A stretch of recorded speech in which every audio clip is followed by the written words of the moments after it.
Hello, today is Vlog Challenge Day 18th, May 26th, Tuesday's vlogging. Today I would like to share, I attended an online course in Japan, and it was about communication.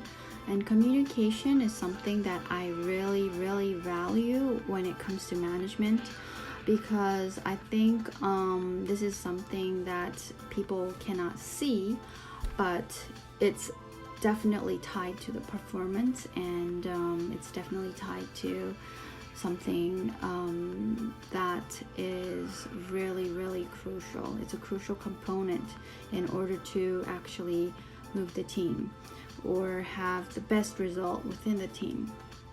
And when people say communication, some people think, I'm good at communication, and I really don't have to learn about it, but I don't feel so.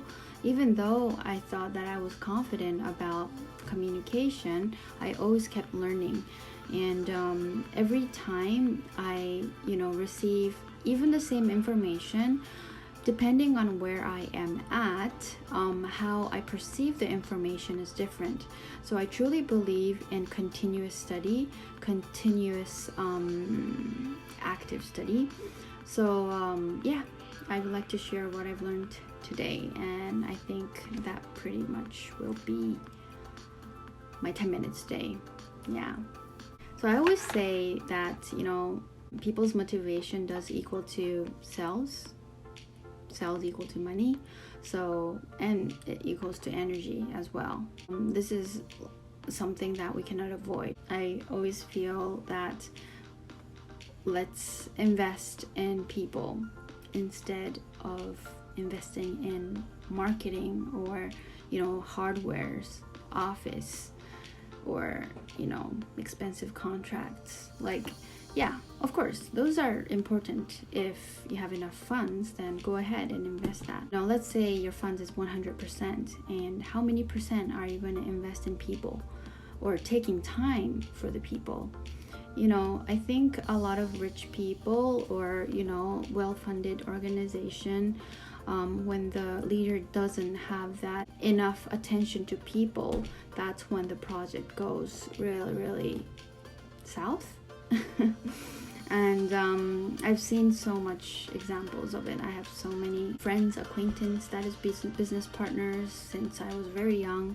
So of course you follow up with the situation on each individual, and you're able to kind of see how things went, and by listening to what happened, you can kind of see where was the problem. And I think it's the management and communication, and also owner's will and owner's motivation as well, and the self-control ability as well. But we are not going to dive into that today. Today we want to focus on the communication. Depending on who are you talking to, or depending on what type is your staff, how you communicate with the staff will be different. So it's very important to pay attention on individual skill sets and also personality, because we're not talking to robots. We're talking to people with different background, probably different ethnicity, and probably different mindsets.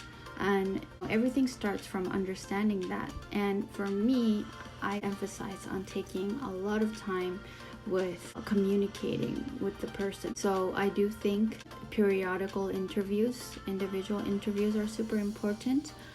Reviews are important. Having an open communication during those reviews are really important.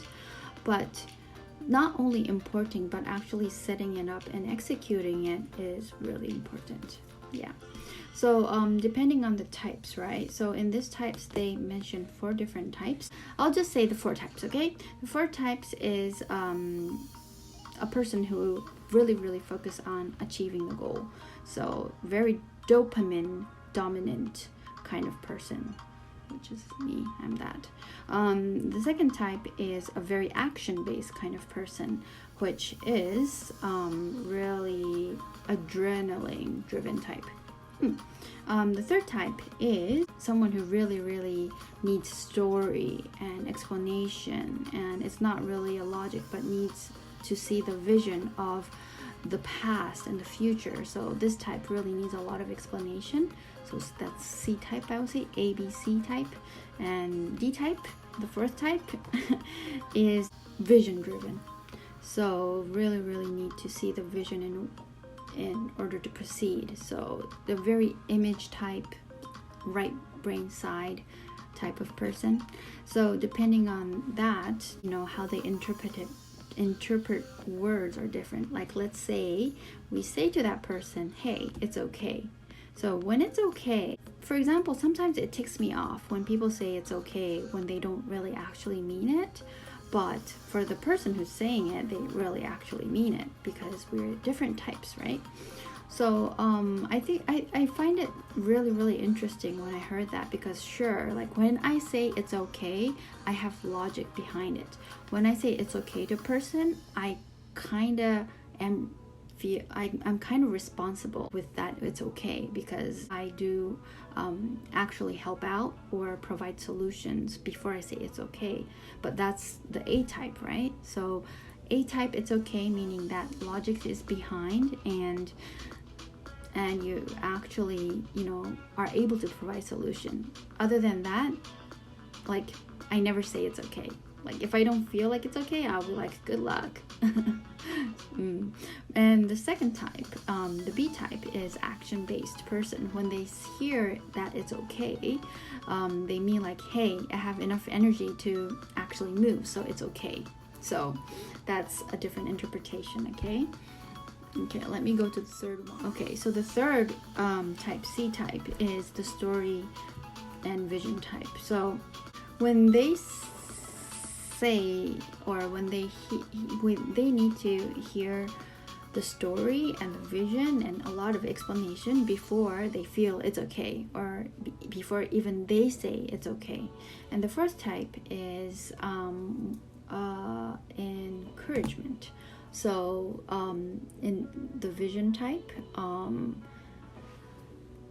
they say it's okay when they purely just want to encourage the person, even without logic.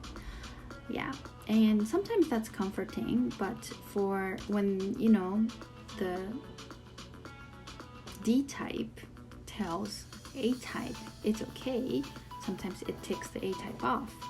But yeah, so this kind of things is I find it interesting, because it's true. When we say loyalty, what do you think, right? Like, what do I think? My definition of loyalty and probably that person's definition of loyalty is different. And sometimes we put conditions to loyalty too. Or, what does love mean?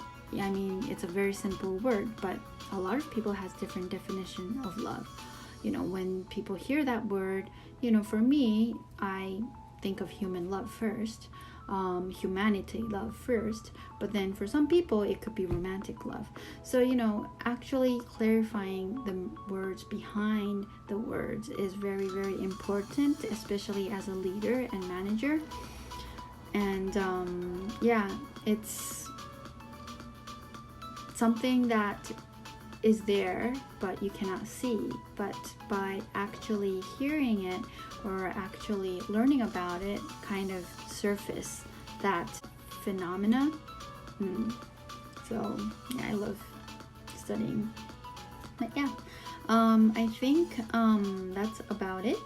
And I'm gonna keep continuing with this person that I'm studying with. Yeah, he's a really famous facilitator in Japan. He does a lot of leadership training, management training for more than 40 years now.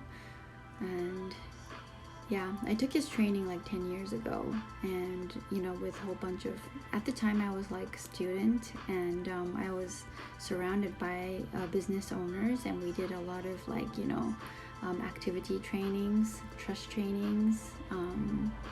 It was really fun. Yeah, but anyways, I guess it's my bedtime, so I'm gonna sleep. So see you guys tomorrow. And if you feel that you received any insights, or if you liked the content, please press like And also, if you want to receive more information, hit the subscribe button, and you can hit the notification bell as well. You know, I keep forgetting, oh shoot, I keep forgetting saying this because, you know, it's really hard for me to ask people to do things for me, but I think I should practice as well, because asking is a starting point as well for if I want to encourage my own activity, and if I want to keep nourishing my community. It's a very necessary thing to do. So good night.